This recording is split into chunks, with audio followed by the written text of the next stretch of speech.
I've been playing Ping drivers for almost as long as I can remember. Channel regulars will know that I've dabbled with other drivers, but I usually make my way back to the G425 because it's just so easy to hit. That said, I'm always keen to see if there's anything else that can suit my game better, so I think it's about time that I put my G425 driver up against the new range of G430 drivers from Ping to see if there's anything more that they can give me off the tee that I might be missing out on. To do this properly, I've come here to Ping's headquarters in Australia and a driver fitting with their master fitter. And basically my plan is to put up all of the new G430 heads and shafts against my current one, test the lies, test the settings, see what they recommend, and then hopefully have a driver that stands out enough to take it back to the golf course and put it up for some real world testing against my current model. And by the end of the video, see, do I stick or do I change to the new model? Okay, so we've got 4 drivers in the range now with the introduction of the G430 10K Max. So that's the latest driver. That's our most forgiving driver that we've got on the market at the moment. It's neutral in its rotation, it's a little bit bigger head, it's a little bit lower spinning than the original G430 Max, which is adjustable with the CG shifter, so we can set that up depending on what your miss is. So yep. like the Max that you've got, but this is a newer version. Okay. So it's neutral in its rotation, and then you've got the LST, which is a lower spinning head, a little bit smaller, so it's 440 cc's. Okay. Yep. So the weighting's a little bit closer to the face to help bring that spin down as well. It also means a little more fade bias. So if you've got a bit of a right miss, that might be a little bit harder to turn over. Right. And then you've got the SFT as well, or straight flight technology. This is the driver that we use for people that need fade correction. So yep. that CG shift in the back is available in a draw or draw plus, and that's going to eliminate some of that being right-handed, some of that left to right shape that you get. Perfect. And then just in terms of fitting and what we're going to go through today, what will that look like? Yeah, sure. So we're going to get you to hit some with your driver first, just so we can understand what we're seeing from a numbers point of view. And also we'll go through the interview first and see what, understand what you're doing, what you're seeing out on course and what you want to see. So once we know that, then we've got a direction where we can go in. And so we'll get some shots with yours, and then we'll try a couple of different models depending on what you need. Yeah. And we'll look at trying to get the launch optimized, the spin, and then obviously fine tune your direction as well. And we'll also use our new Ping on the new Ping app we've got in Copilot, the driver launch efficiency. So that'll give us basically using some numbers there. So launch, spin, angle of attack, side spin, how efficient that driver is, so you can optimize that fit, so we're not leaving much on the table. Sounds good, looking forward to it. Hopefully by the end of this session, we're going to find a driver that's going to make a big difference for me.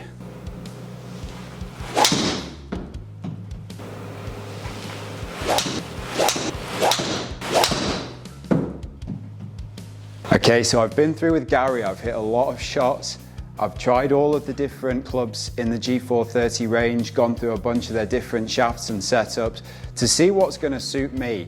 And there's definitely a clear leader from all of the numbers that we're seeing. But my next part is to take this out to the golf course, compare it again in real play against my existing driver, because hitting it in the simulator is great. But how is it when I'm out on a golf course and there's trees and there's hazards and things like that? I hit a lot of drivers in that session.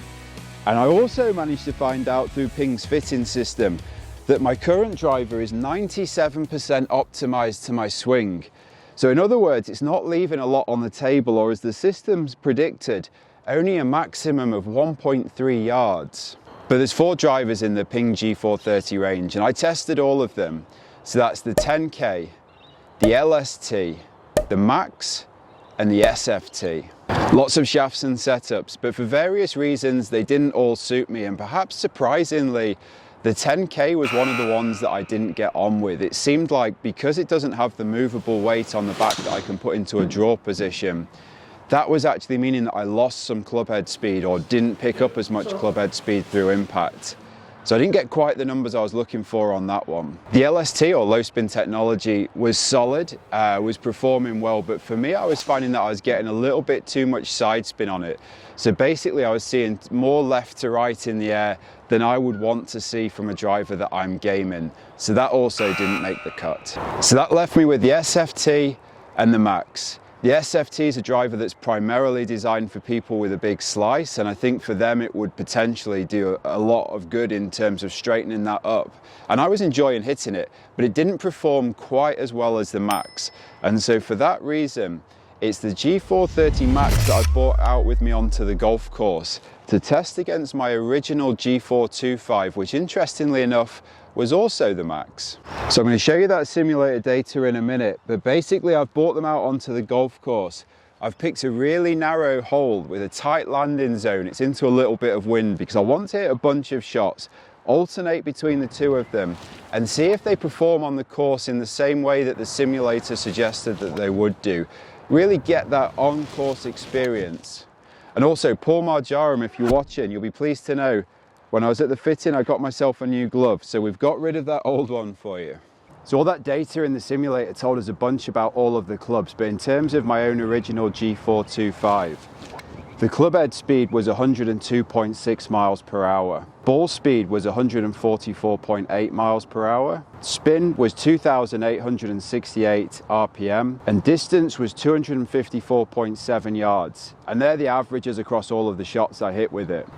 The best performing driver that I found was the G430 Max, and the numbers that I was getting out of that: club head speed was 102.2 miles per hour, ball speed was 105.2 miles per hour, spin was 2,528 RPM, so I managed to get it down a little bit from the driver I was already using, which helped with a distance on average of 264.9 yards.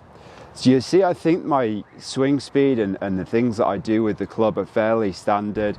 They're nothing crazy like you get on tour. So I hope that's useful information for you.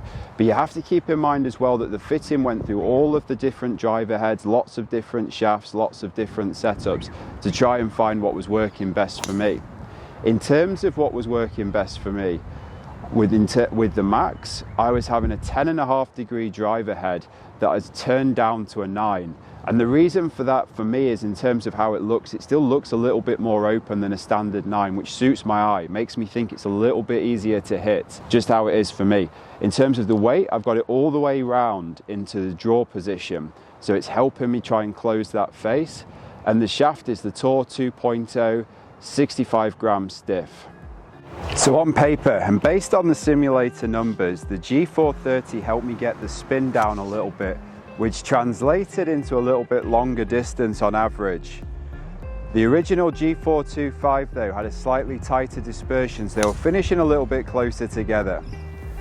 Obviously that's why I brought it out onto the golf course to see what they did in real life, and on a very difficult hole for me, which was into the wind in a very narrow landing spot, which for a fader isn't the most ideal. But what I think I have seen is that they're both consistent, they're both easy to hit. I like the sound, I always like the ping, so it's no surprise to me that I do like it, but only one of them can stay in the bag. And by the way, if you're enjoying this video, if it's useful to you in some way, love it if you consider subscribing. But which one's going in the bag? Which one am I going to game? Well, based on the fact that I think they've improved the technology a little bit, I've got a little bit extra distance out of it, and I think the dispersion really isn't too much different, I'm going to put the G430 into the bag.